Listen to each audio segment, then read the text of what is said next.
प्यारे भाई और बहनों, मेरा नमस्कार स्वीकार हो। आज हम उपनिषद के विषय में कि उपनिषद का सिद्धांत क्या है, इसके बारे में विवेचन करेंगे। ध्यान देकर के सुनिए कि उपनिषद कार्यान्वित सिद्धांत पर कार्य करता है। इसके अतिरिक्त तत्व उपदेश और कोई प्रकार नहीं है जिसके द्वारा परमार्थ दृष्टया जीव के अपने ही एक अद्वितीय अखंड रूप में अनादि काल से चला आता हुआ यह जगत तद्रूप निवृत्ति हो सके, जीव अपने वास्तविक अद्वितीय अखंड रूप में प्रतिष्ठित होकर शाश्वत शांति प्राप्त कर सके।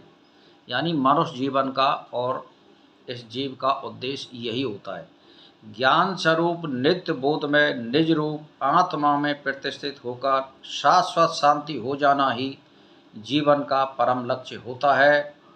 इस परम पुरुषार्थ की प्राप्ति औपनिषद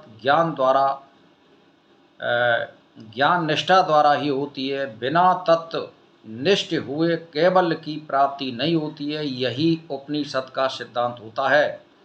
उपनिषद तत्व ज्ञान की महिमा करते हुए मुंडक श्रुति कहती है कि इस प्रकार कठ श्रुतियाँ अपरोक्ष तत्व ज्ञान के लिए ही शाश्वत सुख शांति की प्राप्ति का निर्देश करती हैं और अन्य के लिए उसका सर्वदा निषेध करती हुई आगे कहती हैं। इस प्रकार उपनिषद का स्पष्ट उपदेश है कि यदि जीव स्थायी सुख शांति की प्राप्ति करना चाहता है तो उसे आत्मा अनुभूति के लिए प्रयत्नशील होना पड़ेगा।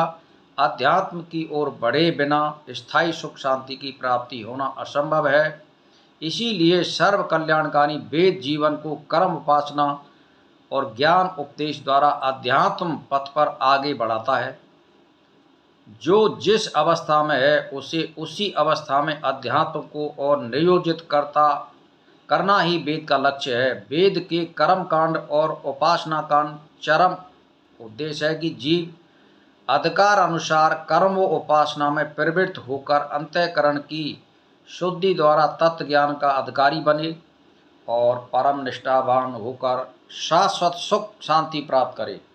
सर्व कल्याणकारी वैदिक उद्देश्य की पूर्ति के लिए ही वेद मूल का वर्णाश्रम व्यवस्था में वैदिक सिद्धांतों का सक्रिय व्यवहारिक रूप निसंपन्न हुआ है। जगत की समाज व्यवस्था का उज्जवल आदर्श रूप भारतीय वर्णाश्रम धर्म व्यवस्था सामाजिक व्यवस्था के उत्तमता के उत्कृष्ट शिखर पर रखती हुई उसे ही परमार्थ रूप का साधन बनाकर जीव को सत्य उन्नति की ओर ले जाती हुई पूर्णता की ओर ले जाती हुई वेद मूल परमार्थ शास्त्र और वर्णाश्रम धर्मों का इस प्रकार से निधान करता है कि जो जिस श्रेणी में जिस अवस्था में जहाँ है वहीं अपना धर्म पालन करता हुआ स्वाभाविक रूप से अध्यात्म की ओर बढ़ता जाए। इसीलिए उपनिषद का मूल भगवत गीता का उपदेश है कि धर्मशास्त्र के अनुसार मनुष्य को क्या करना चाहिए क्या नहीं करना चाहिए, ये स्पष्ट निर्देश करती है उपनिषद।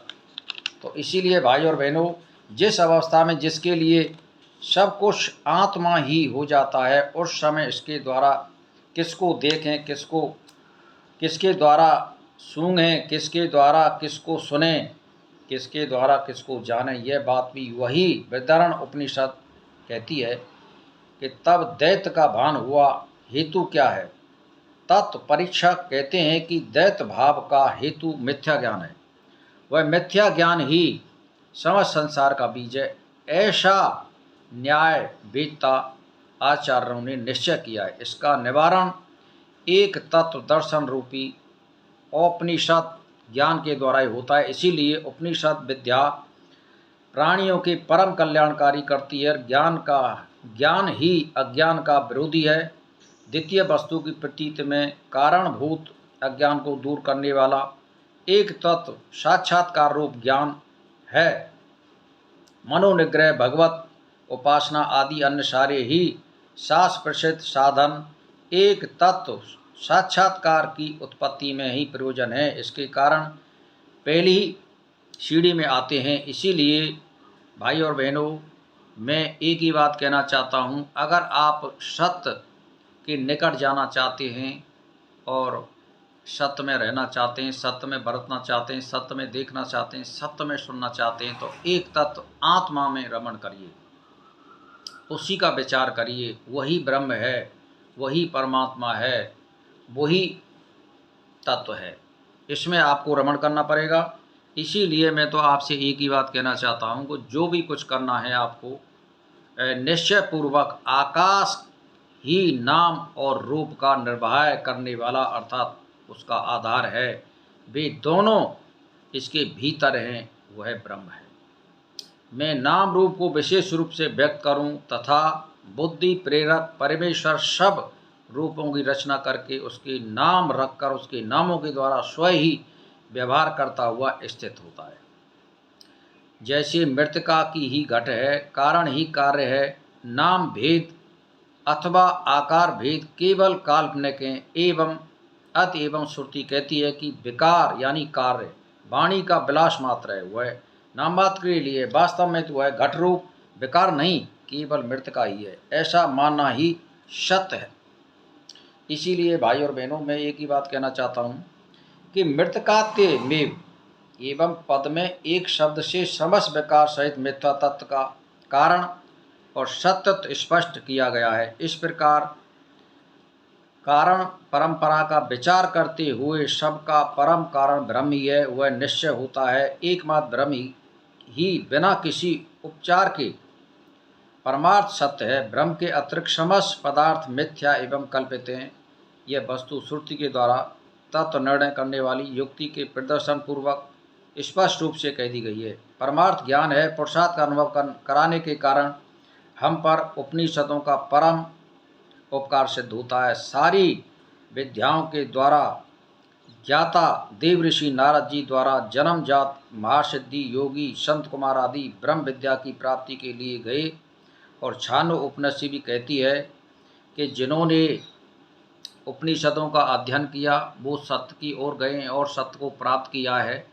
और जिन लोगों ने अच्छे ग्रंथों का, उपनिषदों का, 4 वेदों का, 6 शास्त्रों का अध्ययन किया, वो तत्व ज्ञान की ओर निश्चय बढ़ते हैं और उनको अगर शुभ विचार और मनन करते हैं तो वो सत्य के निकट पहुंच जाते हैं। एंड में आत्मा और ब्रह्म की प्राप्ति हो जाती है और इसी का सब में कल्याण होता है। इसीलिए भाई और बहनों, सबसे यही प्रचार करो कि सत्य का आलम्बन करो, सत्य का भाषण करो, सत्य सुनो, सत्य देखो और भोजन पर संयम रखें, इंद्रियों पर संयम रखें। बस इसी में कल्याण है। और उपनिषदों का अध्ययन करें, विचार करें, तो आपको सब कुछ मिलेगा। इसीलिए मेरा नमस्कार स्वीकारो।